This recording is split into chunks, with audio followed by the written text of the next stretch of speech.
Load unload ভিসাতে Saudi আরবে আসার পরে কিভাবে বড় গাড়ির লাইসেন্স করবেন বা কিভাবে বড় গাড়ি চালাবেন, অনেকের কিন্তু এই কথাটা আছে। অনেকেই প্রশ্ন করেন যে আসার পরে কিভাবে সৌদি আরবে লাইসেন্স বের করব বা বড় গাড়ি চালাবো বা দেখা যাচ্ছে ট্রাক চালাবো বা হেভি লাইসেন্স কিভাবে করব।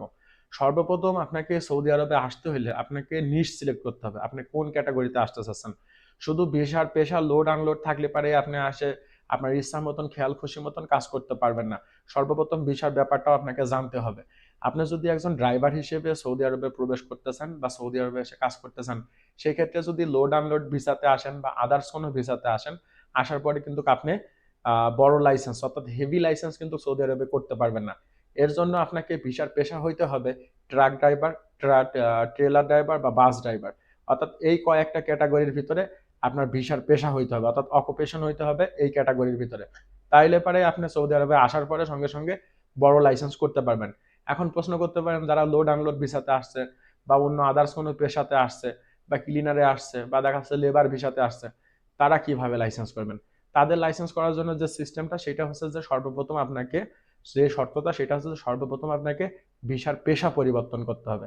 অর্থাৎ আপনাকে ভিসার পেশা পরিবর্তন করে ট্রাক ড্রাইভার বা ট্রেলার ড্রাইভার বা দেখা যাচ্ছে মিক্সার ড্রাইভার বা দেখা যাচ্ছে যে আপনার বাস ড্রাইভার এরকম পেশাতে আসতে হবে। পেশা পরিবর্তন করার জন্য সৌদি আরবের সরকারি ফি আছে হচ্ছে 1000 রিয়াল।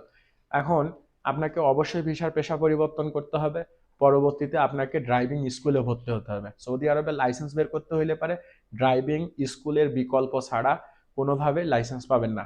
এখন লোড আনলোডে আসেন বা যে কোনো ভিসাতেই আসেন, আসলে পারে পেশা পরিবর্তন করে আপনি ড্রাইভিং স্কুলে ভর্তি হয়ে সৌদি আরবে লাইসেন্স খুব সহজেই পাবেন।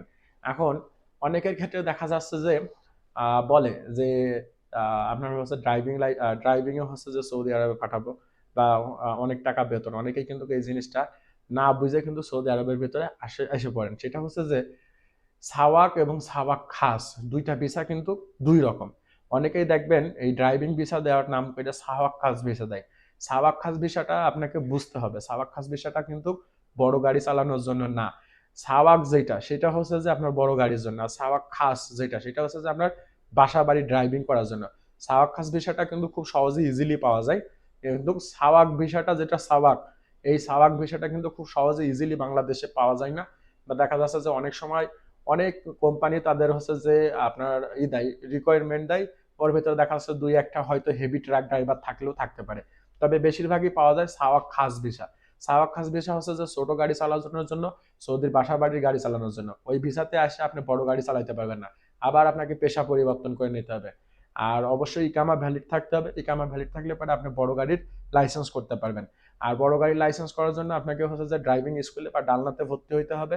ডালনাতে ভর্তি হওয়ার জন্য যদি আপনার কোম্পানি আপনাকে পেপার দেয় বা কাগজপত্র দিয়ে যদি সহযোগিতা করে, সেক্ষেত্রে আপনি খুব ইজিলি এবং খুব সহজে সৌদি আরবের লাইসেন্স হাতে পেয়ে যাবেন। আর যদি না পান, সেক্ষেত্রে আপনার যদি পেশা যদি ট্রাক ড্রাইভার বা ট্রেলার ড্রাইভার বা সাওয়াক থাকে, সেক্ষেত্রে আপনি নিজে নিজেই অ্যাপয়েন্টমেন্ট নিয়ে ভর্তি হয়ে সৌদি আরবের লাইসেন্স বের করতে পারবেন।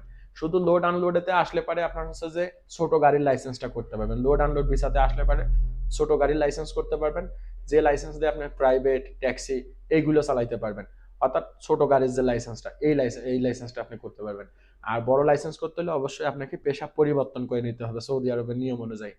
আপনার আরো বেশ কিছু ক্যাটাগরি আছে, যেমন মিক্সার ড্রাইভার পাওয়া যায়, যেগুলো হচ্ছে যে আপনার মাসনা বা আপনার মিক্সার গাড়ি, কংক্রিটের গাড়ি, এই জন্য আলাদা একটা লাইসেন্স পাওয়া যায়। তবে মিক্সার ড্রাইভার মিডিয়াম লাইসেন্স নেওয়ার থেকে একবারে হেভি লাইসেন্স নেওয়াটাই ভালো। প্রফেশনালি একটা হেভি লাইসেন্স নিতে পারলে পরে সৌদি আরবে দেখা যাচ্ছে ভালো চাকরিরও সুযোগ পাওয়া যায় এবং সব গাড়ি ইজিলি চালানো যায় এবং খুবই সহজ হয়। এটাই হচ্ছে ব্যাপার। লোড আনলোড ভিসাতে আসে সঙ্গে সঙ্গে আপনি লাইসেন্স করতে পারবেন না। অবশ্যই আপনাকে পেশা পরিবর্তন করে নিতে হবে এবং লোড আনলোড ভিসাতে আসলে ছোট গাড়ির লাইসেন্স করতে পারবেন এবং ছোট গাড়ি চালাইতে পারবেন। এটাতে কোনো সমস্যা নেই। অনেকেই বলেন যে ভাই লোড আনলোড ভিসা আমার পেশা, আমি যাওয়ার পরে ছোট একটা লাইসেন্স করে একটা গাড়ি কিনে সৌদি আরবে দেখা যাচ্ছে যে ভাড়া টাড়া এগুলো মারবো মার্কেট টার্গেটের সামনে। হ্যাঁ, এগুলো করতে পারবেন, সমস্যা নেই। তবে এখন টিজিএ নামের একটা হচ্ছে যে সংস্থা আছে সৌদি আরবে, যারা হচ্ছে যে এইরকম অবৈধ যারা ট্যাক্সি চালায় তাদেরকে ধরার জন্য ঘুরে। প্রথমবার ধরতে পারলে পারে জরিমানা করে, পরবর্তীবার ধরতে পারলে পারে গাড়ি জব্দ করে, আপনাকে দেশেও পাঠায় দিতে পারে। এটাও এখন সৌদি আরবে অনেক কঠিন হয়ে গেছে। তাই যারা আসবেন একটু চিন্তা ভাবনা করে ভিসার প্রসেসটা জানার পরে, প্রপারলি জানার পরে তারপরে সৌদি আরবে প্রবেশ করবেন।